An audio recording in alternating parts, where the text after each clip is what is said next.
네, 우리 사사기가 벌써 5장입니다. 우리 계속해서 반복되는 것 같은 내용들 속에서 이제 하나님의 사람들의 이야기, 정확하게는 사람을 사용하시는 하나님의 이야기가 펼쳐져요. 그래서 뭐 사사기 앞부분에 한쪽 손을 쓰지 못하는 에훗의 이야기도 나오고, 뭐 여성 사사였던 드보라, 오늘 본문인 드보라, 또 의심이 많고 하지만 동시에 믿음 없는 모습도 있고 막 이런 모습이 섞여 있는 기드온. 그러니까 사사기에 등장하는 사사들은 다들 이 연약한 모습을 갖고 있으면서 동시에 믿음의 모습이 있다는 거예요. 그러니까 하나님은 막 될 것 같은, 할 수 있을 것 같은, 그래 보이는 사람을 사용하시는 것이 아니라 연약하고 실수하고 넘어지지만 그런 하나님을 하나님께서 은혜로 건지시고 그 사람의 믿음을 보시고 그렇게 사용하셔서 그분의 나라의 역사를 써나가신다는 거죠. 그 이야기가 또 사사기에서도 계속해서 이어집니다. 여러분 아는 대로 우리가 지겹도록 똑같은 패턴이 반복이 됩니다. 근데 잘 들어보면은 그 패턴의 핵심에는 결국에는 신명기 28장에서 분명히 이스라엘 백성에게 하나님 경고하신 것처럼 주님 명하신 복과 저주, 그것대로, 그러니까 하나님이 아닌 다른 신들을 섬겼을 때 그 결과들이 사사기에 펼쳐지는 내용들인 거예요. 사사기 5장 8절에 이렇게 나와요. 무리가 새 신들을 택하였으므로 그때 전쟁이 성문에 이르렀으나. 뭐예요? 그러니까 새로운 신들, 여호와 하나님, 그들이 이미 알고 있던 그 하나님이 아니라 새로운 신들을 선택했다는 거예요.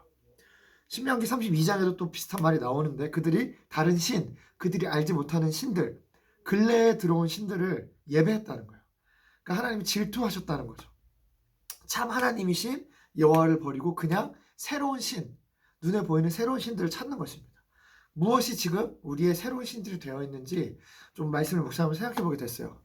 이 땅에 부흥을 주시고 우리의 삶 가운데 찾아오셔서 구원을 주시고 회복을 주신 그 하나님이 여전히 나의 하나님이고 나의 신인지, 아니면은 그냥 눈에 보이는 내 삶의 일시적인 만족을 주는 것만 같은 세상의 가치관들과 미디어가 나의 새로운 신이 되어 있진 않은지. 근데 재밌는 것은 오늘 사사기 보면요, 그 가운데 우상으로 뒤덮인 그 나라 가운데 하나님은 특별히 드보라와 바락을 통해서 이스라엘을 다시금 구원하십니다. 물론 이들이 다시 타락하고 떠나가기도 해요. 근데 저는 개인적으로 좀 오늘 드보라라는 사람에 대해서 진짜 다시 보게 됐던 부분이 있었는데, 여선지자였는데 심지어 공격받던 그 지역과 지리적으로 멀리 떨어져 있던 드보라였는데도 자신이 앞에서 막 드러나려고 하지 않고 바락을, 다른 지파들을, 또 이스라엘로 하여금 깨어나서 다시금 이스라엘이 주 앞에 나아가고 싸울 수 있도록 뒤에서 지지하고 중보하고 격려했던 정말 그런 사사였다는 좀 생각이 들었어요. 제가 몰랐는데 진짜 중보자적인 모델이구나 이 드보라가. 오늘 5장에 그 드보라의 이런 찬가들, 드보라의 찬송이 나오는데 되게 이 오늘 말씀이 하나하나가 드보라의 그 예언적인 선포, 예언적인 기도로 들리는 것 같았습니다. 이렇게 막 깰지어다 드보라여 깰지어다 너는 노래할지어다 일어날지어다 바락이여 막 이렇게 얘기하는데 막 이 예언적인 선포와 같은 거예요.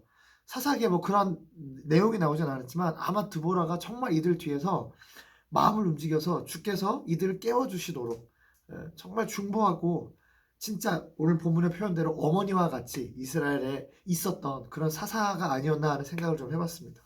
그리고 바로 그렇게 할 때 이스라엘이 움직이기 시작하는 거예요. 지파들이 움직이는 거예요. 낙심되고 좌절하고 힘을 잃고 넘어져 있던 이스라엘 지파들이, 눌려있고 압제당하던 지파들이, 그 용사들이, 사령관들이, 두령들이 하나둘 움직이기 시작하는 것입니다. 그리고 7절에서 이렇게 얘기하는 거예요. 나 드보라가 일어나 이스라엘의 어머니가 되기까지. 진짜 드보라가 어머니와 같이 이스라엘 지파들을 깨우고 이들이 일어나서 하나님을 위해 싸울 수 있도록 뒤에서 서포트했던 것 같아요. 그리고 더 놀라운 것은 오늘 본문에 이제 9, 9절에 나오듯이 드보라가 이 모든 영광을 하나님께 돌린다는 거예요. 2절에서 이스라엘 영솔자들이 영솔하였고 백성이 즐거이 헌신하였으니 여호와를 찬송하라. 용사와 지휘관들, 리더들이 앞서서 나간 것도, 자원하는 마음으로 깨어난 것도 전부 하나님이 하신 일이라는 거예요. 주께서 일을 행하셨으니 주님을 찬송할지어다, 주님을 예배하라 라고 드보라가 다시 한번 예언적으로 선포하는 것입니다. 하나님께서 이렇게 기도하는 자들을 통해서, 그리고 목사님이 말씀하셨듯이 무대 뒤편에 있는 사람들을 통해서 하나님 나라의 역사를 써가시는 것을 사사기를 통해서 계속 좀 발견하게 되는 것 같습니다. 여러분 그 노래 아시죠? 아름다운 이 땅에 금수강산에 하면서 나중에 만주벌 반탈려나 광개토대와 신라장군 이사부 하면서 마지막에 역사는 흐른다. 그 노래가 이렇게 끝나요. 여러분 맞습니다. 하나님의 역사는 계속 흘러가요. 하나님을 찾는 사람들, 작고 연약하지만 하나님께 믿음을 거는 자들, 소망이 끊어진 것 같고 상황과 환경에 막혀 있을 때도 하나님을 위해서 다시 오늘 본문처럼 깨어나서 다시 일어나서 스불론 지파, 납달리 지파 같이 죽음을 무릅쓰고 목숨을 아끼지 아니하고 이 공동체를 위해, 나라를 위해, 백성들을 위해, 하나님의 나라를 위해서 일어서는 사람들, 기도하는 사람들을 통해서 하나님의 역사는 흘러갑니다. 왜? 하나님의 역사, 그분의 이야기이기 때문에, 히즈 스토리이기 때문에. 맞습니다. 하나님의 사람들을 통해서 하나님은 그분의 역사를 쓰세요. 이 역사에 동참하는 저와 여러분, 그리고 우리 UCM이 됐으면 좋겠습니다. 한국을 빛낸 그 100명의 위인이 아니라 하나님 나라를 빛낸 셀 수 없는 무리들이 저와 여러분 가운데 그런 UCM으로 일어나기를 축복합니다. 아멘.